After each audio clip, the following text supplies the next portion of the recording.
Jonathan Rugman from Channel 4.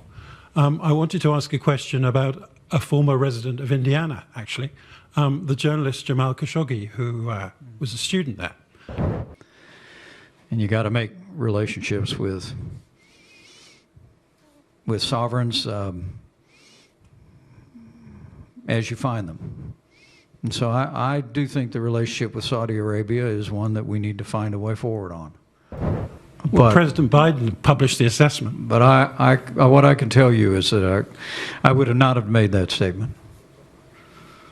And I think... So Congress just tried to impeach Trump again. And honestly, at this point, are we even surprised anymore? Picture this. It's 2025. Trump's in his second term. He's already been impeached twice in his first term. You'd think that would be enough drama for one presidency, right? Wrong. Because now House Democrats are back at it, filing new impeachment resolutions, accusing him of everything from obstruction of justice to launching unauthorized strikes on Iran. And the wildest part, nobody seems to care anymore. Come on, this is where we are now. Impeachment has become so routine that it barely makes headlines. It's just another Tuesday in Washington. But before we go any further, real quick, let's be honest, you can't really trust headlines anymore. That's why we built Pump Politics to bring you real stories, real context, and no corporate spin. If you want to stay ahead of the headlines, join our free newsletter. We'll send the news straight to your inbox every day. Just click the link in the description to join. And if you just want to support what we're doing, join us, be part of the community that actually cares about the truth. All right, let's get back to the video. Given that the subsequent intelligence assessment, which was published, said otherwise. I would not have said that. Beyond that, I would not. Our deep commitment to freedom, to the freedom of the press, to and I can tell you, I just simply I would have.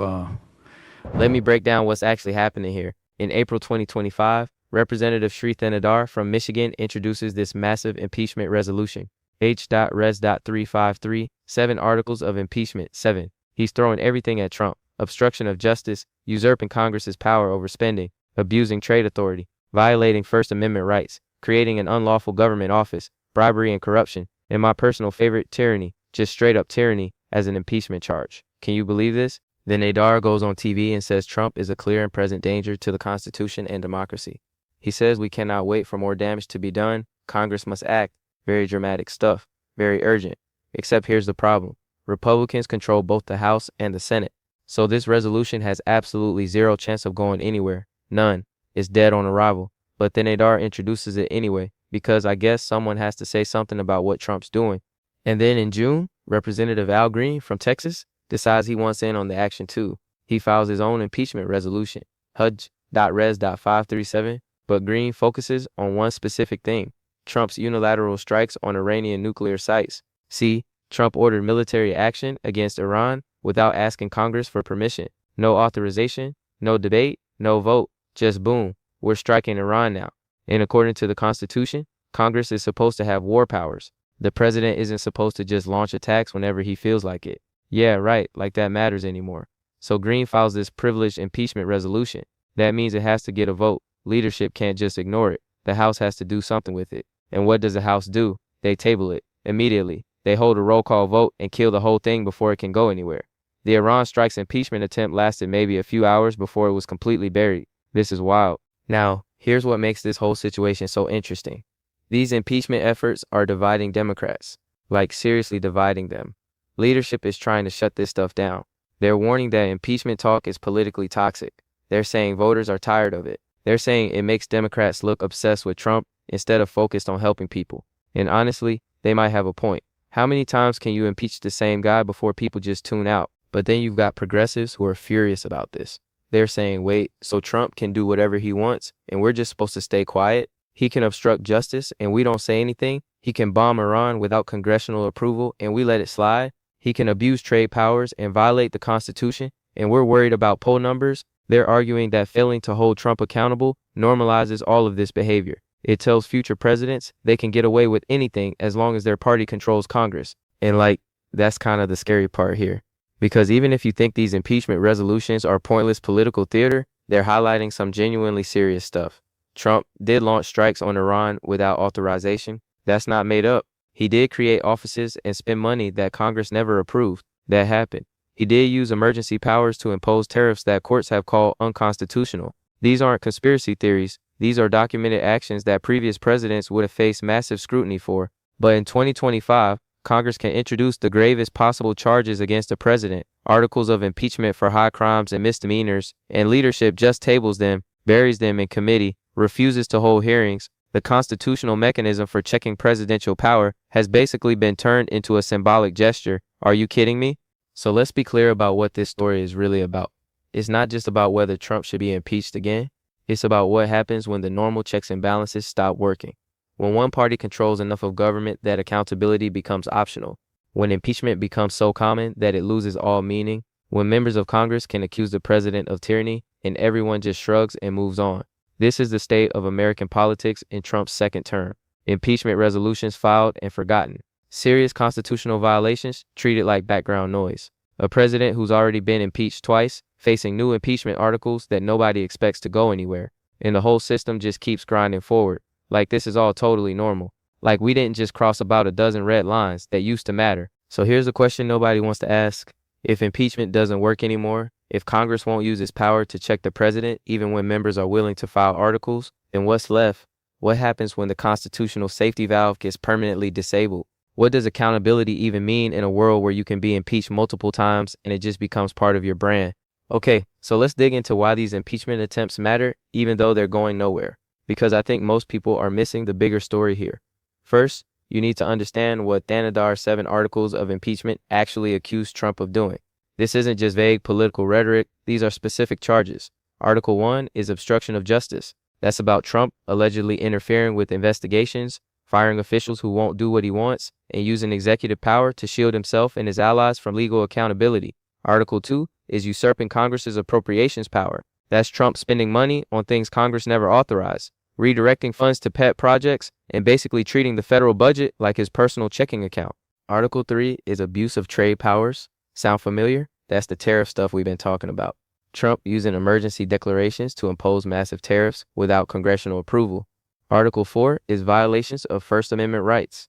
That's about Trump allegedly pressuring social media companies, threatening journalists, and using government power to punish speech he doesn't like. Article 5 is creating an unlawful office. That's about Trump setting up new government positions and agencies without proper legal authority. Article 6 is bribery and corruption. That's allegations about Trump using his office to benefit himself financially and making policy decisions based on who pays him or does him favors. And Article 7 is tyranny, just straight up tyranny. Venter is arguing that Trump's pattern of behavior amounts to authoritarian rule. Now, you might think some of these charges are overblown. You might think Thanadar is being dramatic. But here's the thing. Every single one of these articles points to real actions that Trump has taken. The tariffs are real. The spending without authorization is documented. The strikes on Iran happened. Whether you think those actions rise to the level of impeachable offenses is debatable, but the actions themselves aren't in dispute. Come on. And that's what makes this so frustrating for progressives in Congress. They're watching Trump do things that would have gotten any other president impeached, and leadership is telling them to be quiet about it.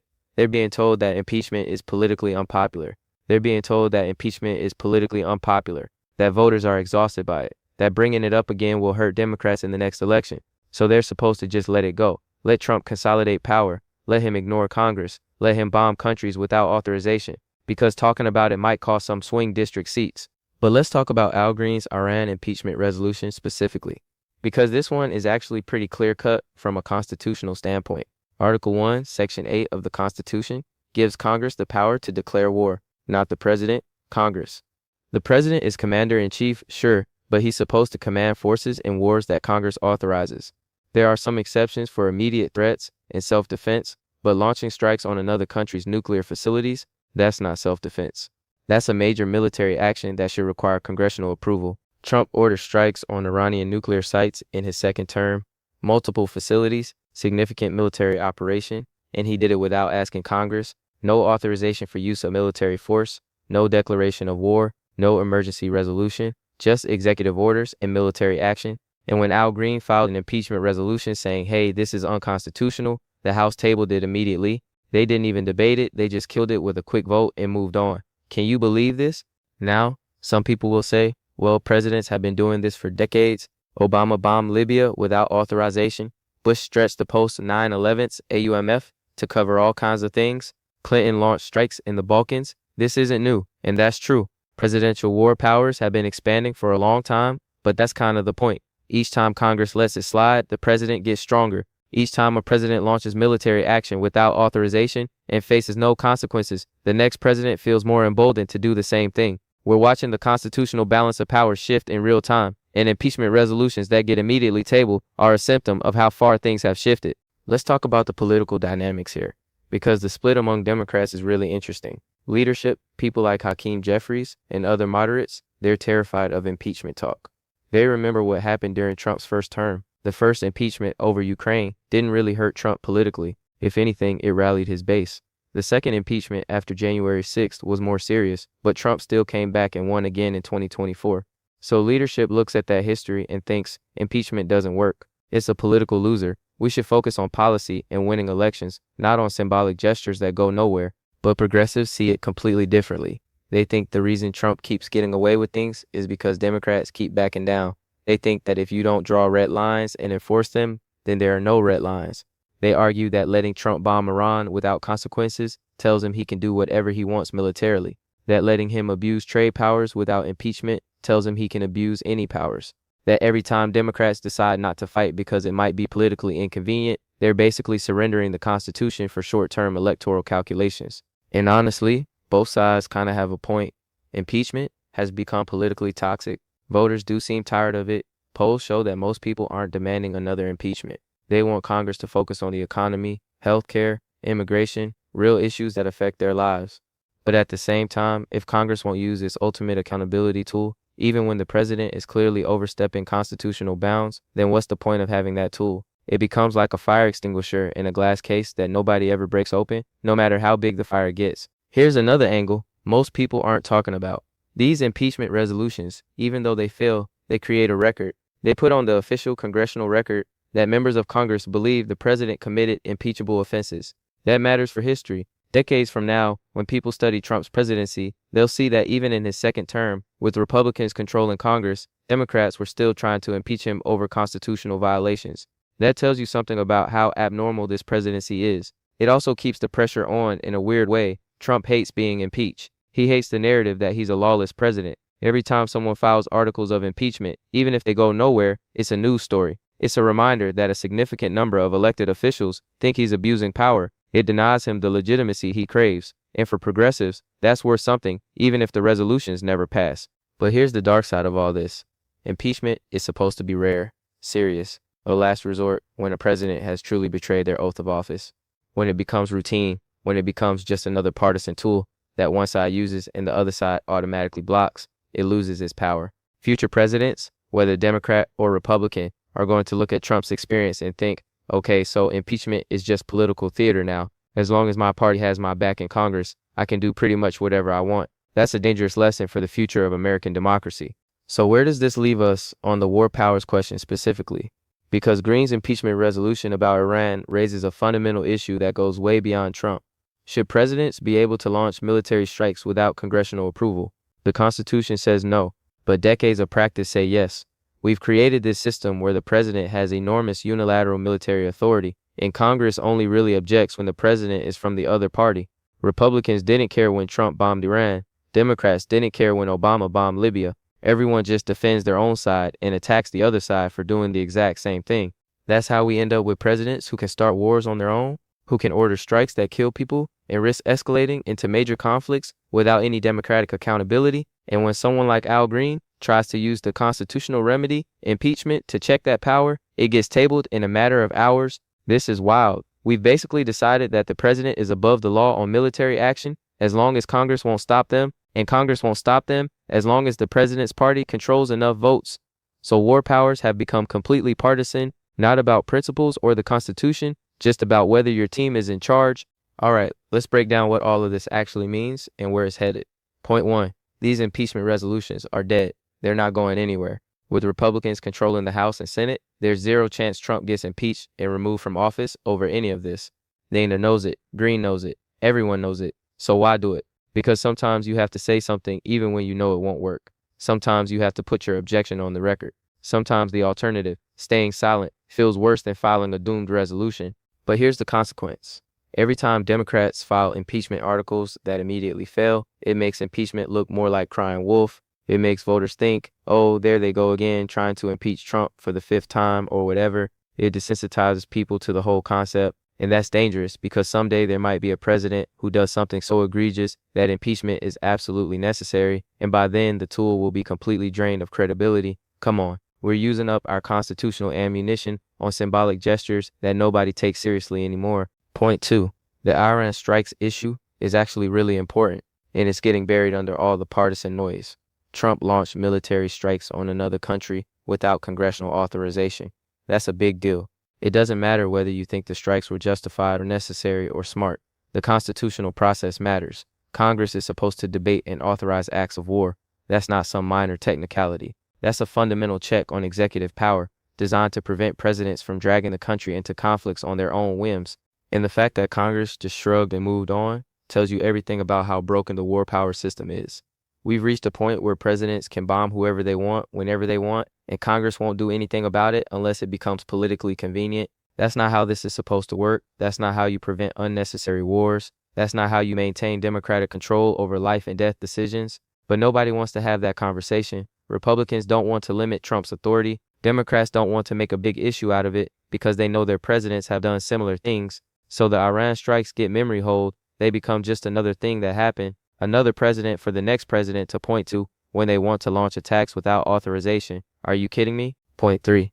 Let's talk about what Trump's response to all this has been, because it's pretty revealing. Trump's basic position is that all of these impeachment efforts are witch hunts, political persecution, Democrats who can't accept that he won.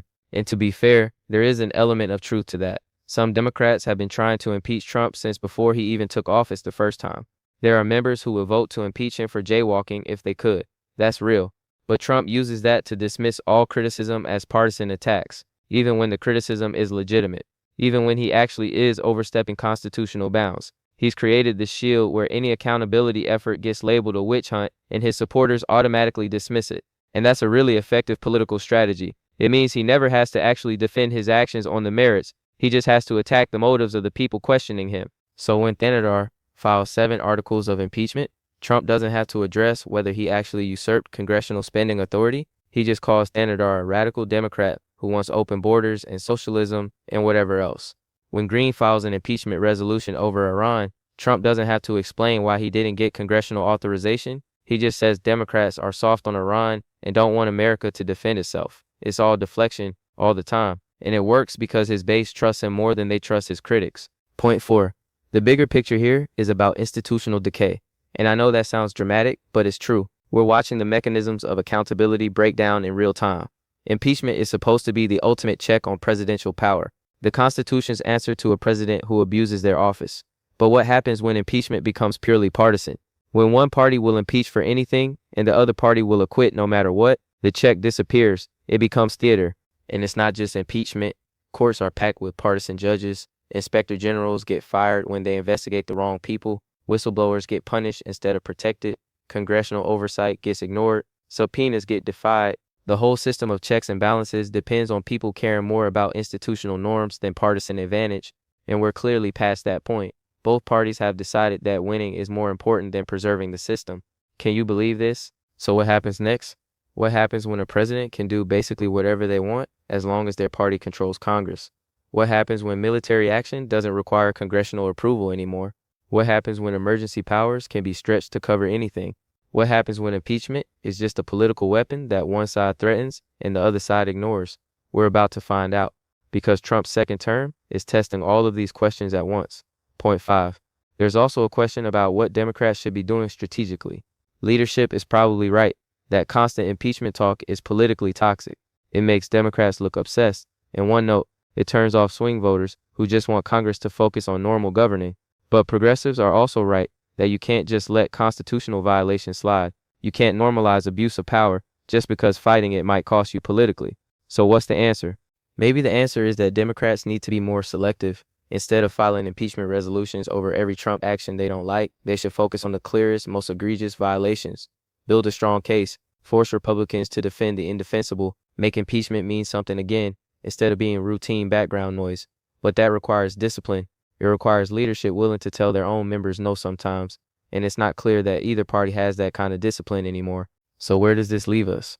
Trump is facing new impeachment articles in his second term, multiple resolutions, serious charges, constitutional violations documented in the congressional record, and none of it matters. The resolutions get tabled or buried. Leadership moves on.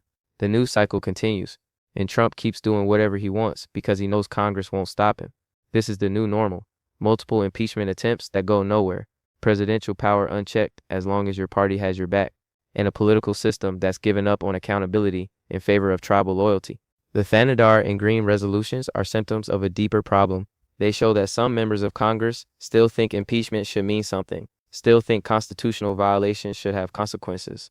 But they also show how powerless those members are when their own leadership won't back them and the other party won't listen.